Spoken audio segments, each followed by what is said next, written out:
किसी भी दशा में स्वीकार नहीं है। यह तानाशाही रवैया है, मनुवादी सोच की है। आक्रांताओं ने सारे मंदिरों को तोड़ रखा था।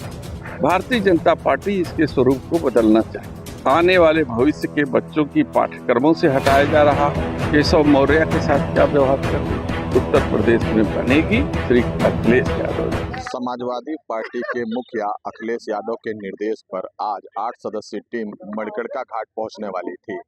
मणिकर्णिका घाट को लेकर के जिस तरीके से तोड़फोड़ का एक वीडियो सोशल मीडिया पे वायरल हुआ था, जिसके बाद से सरकार ने इस पूरे मामले को एआई वीडियो बताते हुए इस मामले को रफा दफा करने का काम किया था। इस पूरे मामले को लेकर के स्थलीय जांच करने के लिए टीम जाने वाली थी और वह रिपोर्ट सौंपने वाली थी अखिलेश यादव जी को। इस पूरे मामले को लेकर के समाजवादी पार्टी के सांसद वीरेंद्र सिंह जी हमारे साथ मौजूद है, जो अभी कुछ देर पहले धरना प्रदर्शन पर थे और जिसके बाद से एक ज्ञापन सौंपने का काम किया गया है प्रशासन को। क्या कुछ पूरा मामला रहा है, हम उनसे बात करेंगे और जानेंगे कि क्या कुछ मामला रहा है इसको लेकर के। सांसद जी, आज क्या पूरा मामला रहा, क्या पूरा प्रकरण रहा? देखिए, राष्ट्रीय अध्यक्ष जी ने एक प्रतिनिधिमंडल भेजा था कि जो माननीय मुख्यमंत्री जी लगातार झुठला रहे थे कि एआई जनरेटेड वीडियो है, तो उसकी यथास्थिति क्या है इसकी जानकारी प्राप्त करके उन्हें भेजना था। हम सब प्रतिनिधिमंडल के सदस्य आज सुबह वहाँ जाने की तैयारी में थे और आपने देखा कि किस तरीके से लोगों को हाउस अरेस्ट किया गया, किस तरीके से रोका गया और हम लोगों को भी रोका गया। जो चुने हुए सांसद को भी वहां पे जाने से रोका गया, तो हम लोग धरने पे बैठ गए। ये लोकतंत्र में किसी भी दशा में स्वीकार नहीं है। ये राजतंत्र या तानाशाही रवैया है और जो भारतीय जनता पार्टी की इस सरकार में लोग अपना रहे हैं। क्या कारण है, क्यों जाने देने से रोका जा रहा है? क्योंकि आप लोग तो एक स्थलीय निरीक्षण मात्र करने जा रहे थे, एक रिपोर्ट तैयार करने जा रहे थे यथास्थिति जो है उसकी। देखिए, भारतीय जनता पार्टी ये सामंतवादी प्रवृत्ति की पार्टी है, मनुवादी सोच की है। वो हर उस मॉन्यूमेंट को, हर उस जो है स्मृतियों को मिटाना चाहती है जो पीडीए समाज के हमारे जो है बुजुर्गों ने, हमारे जो है सम्मानित लोगों ने स्थापित किया है। रानी अहिल्याबाई होलकर जो हमारी पाल समाज की, हमारे गडेरिया समाज की प्रतिनिधित्व करती हैं, भारतीय जनता पार्टी को कैसे बर्दाश्त होगा कि ऐसे समाज के आने वाले लोगों को एक क्रेडिट मिले कि जब इस देश में आक्रांताओं ने सारे मंदिरों को तोड़ रखा था, ऐसे समय में वो महाराष्ट्र से चल करके आगे आई और काशी विश्वनाथ मंदिर की स्थापना की और बाबा के सबसे प्रिय स्थान श्मशान मंदिर और घाट का निर्माण किया। आज बनारस बाबा विश्वनाथ मंदिर और श्मशान घाट से प्रसिद्ध है। भारतीय जनता पार्टी इसके स्वरूप को बदलना चाहती है, जो समाजवादी पार्टी को स्वीकार नहीं है। और इस बदलने की प्रक्रिया में उन्होंने महारानी अहिल्याबाई होलकर की मूर्ति को भी हटा दिया ताकि लोगों के जेहन से उनकी स्मृतियां खत्म हो जाए। जैसा कि एनसीईआरटी के जरिए उन तमाम महापुरुषों की स्मृतियों को आने वाले भविष्य के बच्चों की पाठ्यक्रमों से हटाया जा रहा है, ये एक तरीके से एक साजिश का अंग है। समाजवादी पार्टी इसका पर्दाफाश करेगी और विरोध करेगी।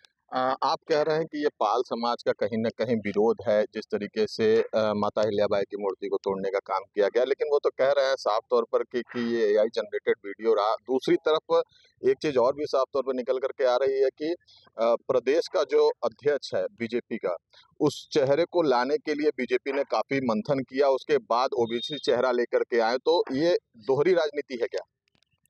भाई देखिए, भारतीय जनता पार्टी क्या कहती है और करती क्या आप देख रहे हैं कि जो उप मुख्यमंत्री जी हैं केशव मौर्य के साथ क्या व्यवहार कर रही है। आज भारतीय जनता पार्टी में बहुत अंतर्कलह है और वो अपने अंतर्कलह से गुजर रही है। लेकिन असली चरित्र यही है कि वो पीडीए समाज से जुड़े लोग, वो चाहे पटेल समाज हो, चाहे वो कुशवाहा समाज हो, चाहे अन्य पिछड़ा दल के लोग हों, चाहे अनुसूचित जाति के लोग हों, वो भारतीय जनता पार्टी को स्वीकार्य नहीं है। उसी क्रम में आप जितने भी देख रहे हैं कार्यक्रम भारतीय जनता पार्टी चलाती है। तो आपका साफ तौर पर ये कहना है कि बीजेपी जो है सवर्ण समाज की राजनीति कर रही है, दलित बीजेपी के साथ नहीं है। निश्चित रूप से वो हमेशा ऐसे लोगों का समर्थन करती है जो समाज में अपना प्रभुत्व रखते हैं। तो प्रभुत्ववादी लोगों की सरकार है और प्रभुत्ववादी लोग के लिए वो काम करती है। मुश्किल से 4% लोग ऐसे हैं जिनके पास देश की 60 से 70% पूंजी उनके कब्जे में है, उसकी संपत्ति के मालिक हैं। लेकिन मात्र 10% जो पूंजी है वो इस देश के 85% लोगों के पास नहीं है। तो इतना बड़ा विसंगति, इतना बड़ा गैप, इतना बड़ा लोगों के बीच में खाई, इस पर तो कोई सरकार काम नहीं कर रही कि कैसे हर आदमी के हाथ में पैसा जाए, कैसे गैर बराबरी का जो सिद्धांत हमारे संविधान ने दिया है उसको हम कैसे दूर करें, सामाजिक और आर्थिक दृष्टि से कैसे लोगों के का मान सम्मान बढ़ाएं, कैसे समाज में एकरूपता लाए। केवल वो नारा देती है, लेकिन जब एक पांत में बैठ करके खाने की बात आती है तो ये भारतीय जनता पार्टी से जुड़े लोग कोई इस बात को स्वीकार नहीं करते। अति पिछड़ा और पिछड़े समाज के लोग ने दशकों इस दंश को झेला है और वे चाहते हैं कि 5 किलो अनाज दे करके हम उनके घाव पर मरहम लगा दें। तो ये कैसे संभव है? जो पीढ़ियों से जिस दंश को झेला है वो क्या उनके लुभावने नारे और 5 किलो अनाज से संतुष्ट होगा? आज जरूरत है उनकी जो आर्थिक और सामाजिक स्थिति है, जिसके लिए संविधान बना है, जिसके लिए आरक्षण आया है, जिस आरक्षण के जरिए लोगों की आर्थिक स्थिति को ऊंचा उठाने का प्रयास हमारा संविधान करती है, वो आरक्षण की चोरी करते हैं। ये उसमें भी गलत तरह तरह के नियम कानून लगा करके उसमें भी उनके अधिकार का हनन करते हैं। तो क्या समाज में जो ऐसे लोग हैं वो जागरूक नहीं है?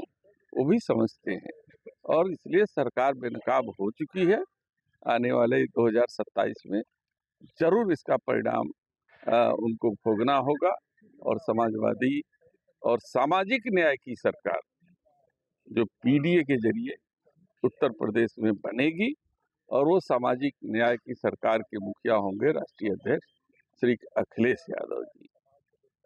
तो आप थे हमारे साथ समाजवादी पार्टी से चंदौली से सांसद वीरेंद्र सिंह जी, जिन्होंने स्पष्ट रूप से कहा है कि 2027 में इसका असर देखने को मिलेगा। वाराणसी से अमर श्रीवास्तव।